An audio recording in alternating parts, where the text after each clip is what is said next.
Dalam perjalanan hidup kita Bapak Ibu Saudara, kalau kita lakukan dosa dan kejahatan, pasti kita terpisah hubungan kita dengan Tuhan.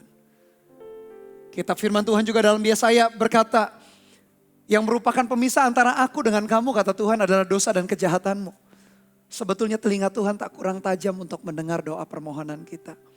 Tangannya tak kurang panjang untuk menyelamatkan kita. Tapi karena dosa dan kejahatan kita terpisah dari Tuhan.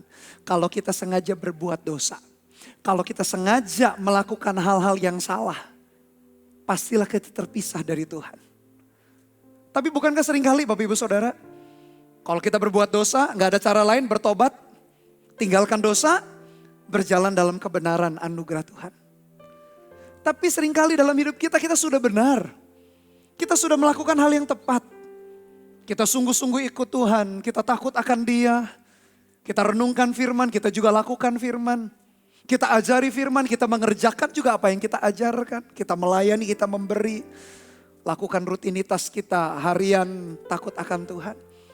Tapi seringkali juga kondisi dalam hidup kita bisa jadi juga kita ditinggalkan, merasa ditinggalkan. Atau merasa Tuhan itu abai dengan kita. Padahal kita sudah sungguh-sungguh ikut Tuhan loh. Kalau yang berbuat dosa harus bertobat. Tapi kalau kita yang sudah sungguh-sungguh ikut Tuhan lalu kita merasa Tuhan mengabaikan, doa kita belum Tuhan jawab. Mujizat belum dialami, kita masih sakit, kita masih bergumul dengan sakit penyakit. Keluarga kita masih bergumul dengan sakit penyakit, anak kita masih bergumul dengan sakit penyakit. Kita juga bisa merasa ditinggalkan, dilupakan Tuhan. Dan itu kondisi yang Sion hadapi. Yang suku Yehuda hadapi. Yang suku atau bangsa Israel Selatan hadapi. Mereka merasa ditinggalkan. Mereka merasa dilupakan. Padahal kita percaya, kita yakin Tuhan gak pernah meninggalkan dan membiarkan kita. Saya teringat sebuah lagu berkata bahwa Tuhan itu gak pernah meninggalkan, gak pernah melupakan kita. Kita di tanganku Tuhan, kita di pikiran Tuhan. Demikianlah pribadi Tuhan, sebetulnya kesetiaan Tuhan dalam hidup kita. Dia gak pernah melupakan, meninggalkan kita. Sekalipun tidak Bapak Ibu Saudara.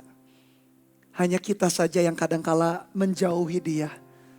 Hanya kadangkala kita meninggalkan Dia. Sesungguhnya dari pihak Tuhan, Dia sangat cinta kepada kita. Dia sangat mengasihi kita. Perasaan ditinggalkan dan perasaan dilupakan itu sangat berbahaya. Kenapa Bapak Ibu Saudara? Karena dua perasaan itu akan membawa kita kepada sebuah kondisi kesendirian, kesepian atau loneliness. Saya baca sebuah artikel yang ditulis oleh para ilmuwan, para ahli. Mereka menyimpulkan begini, dikasih judul dalam artikel ini. Dikatakan demikian, loneliness, a bigger killer than obesity. Loneliness, kesendirian, kesepian adalah pembunuh yang lebih hebat, yang lebih besar daripada kegemukan atau obesitas. Di negara-negara maju seperti Amerika, sepertiga daripada penduduk yang dewasa bergumul dengan masalah ini, yaitu obesitas, kegemukan. Dan negara-negara maju juga kegemukan menjadi salah satu pembunuh utama manusia atau orang-orang yang berusia sudah dewasa. Tapi penelitian ternyata menunjukkan ada yang lebih mengerikan, ada yang lebih hebat di dalam membunuh seseorang, yaitu loneliness. Ketika dia merasa kesepian, merasa kesendirian. Dan itu bermula dari perasaan ditinggalkan atau dilupakan. Kalau kita membiarkan perasaan ditinggalkan, dibiarkan itu dilupakan, menguasai hidup kita. Kita menjadi kesepian, kesendirian. Padahal orang ada di sekeliling kita. Padahal kita punya keluarga. Padahal kita punya orang tua. Padahal kita punya anak-anak. Padahal kita punya komunitas rohani. Padahal kita punya komunitas dalam pekerjaan kita. Tapi kesendirian, kesepian, loneliness itu, kalau kita izinkan justru berbahaya. Bahkan penelitian yang saya baca berkata bahwa kesendirian itu membuat orang prematur. Jadi lebih cepat meninggal sebanyak 50%. Bahkan orang-orang yang terkena penyakit tertentu, kanker misalkan, ketika dia merasa kesendirian, kesepian, akan lebih cepat meninggal dan tidak bisa survive melawan penyakit kankernya. Begitu mengerikannya kesepian, kesendirian, dan itu bermula dari perasaan sepertinya gak ada orang peduli kita. Sepertinya orang gak mengerti kita. Kita sepertinya struggle sendirian, berjuang sendirian. Di tengah-tengah perjuangan yang berat, kita gak merasa ada orang memperhatikan kita. Dan itu sangat berbahaya. Bapak ibu saudara, apapun kondisi kita, engkau gak pernah ditinggalkan, engkau gak pernah dilupakan Tuhan. Dia selalu ada dengan kita. Hanya kita saja yang menjauh karena dosa. Atau ketika Tuhan izinkan proses terjadi, kita saja yang baperan. Kita merasa Tuhan itu gak adil, Tuhan itu meninggalkan, padahal sesungguhnya tidak. Kita ada dalam pikirannya, kita ada dalam rencananya. Tak mungkin dia meninggalkan kita. Tak mungkin dia membiarkan kita. Sion berkata Tuhan melupakan, Tuhan meninggalkan. Dengarkan firman Tuhan Bapak Ibu Saudara. Anda yang merasa ditinggalkan, Anda yang merasa dilupakan. Tuhan sekali-kali tak pernah meninggalkan, sekali-kali tak pernah melupakan kita. Dia ingat kepada kita. Dia mengerti siapa kita. Bahkan dia jauh lebih baik mengerti kita dibanding kita mengenal diri kita sendiri. Alkitab berkata hati manusia itu begitu licik. Sehingga kadang-kala kita tertipu mengenal diri kita. Kita pikir kita lurus, kita benar, kita baik. Padahal hati kita ini penuh intrik. Hati kita penuh tipu daya. Hati kita penuh tipu muslihat. Bahkan pribadi Tuhan jauh lebih baik mengerti, mengenal kita. Dibanding kita mengenal diri kita sendiri.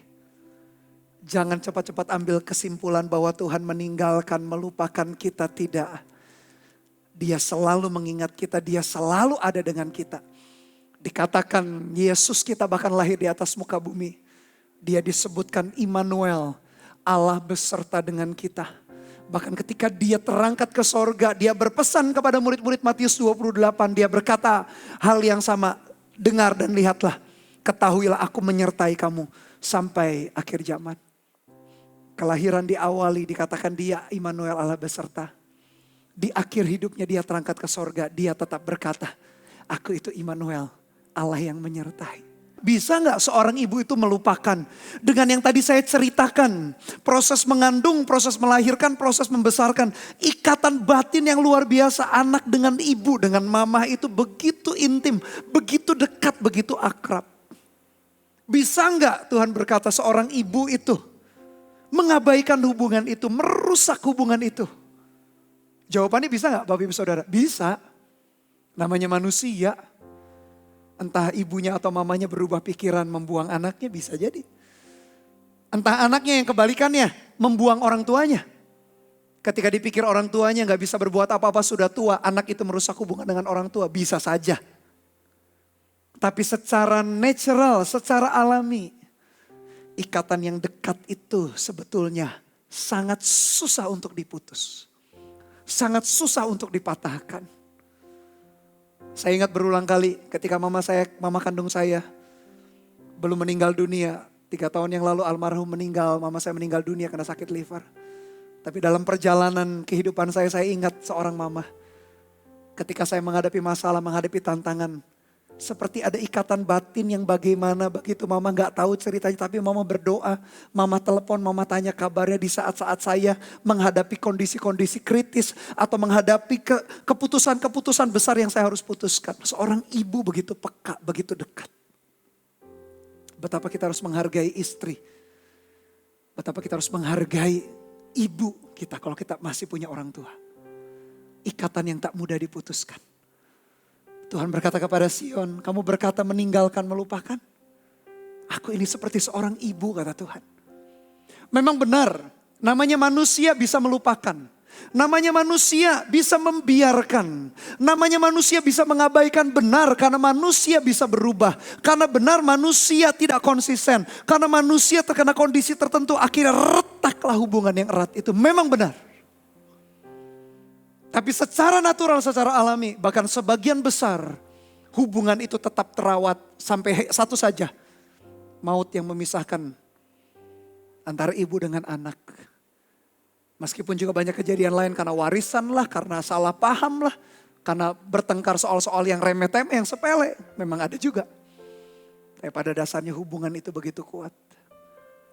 Dan Tuhan berkata kalau ibu itu bisa melupakan, aku tidak mungkin.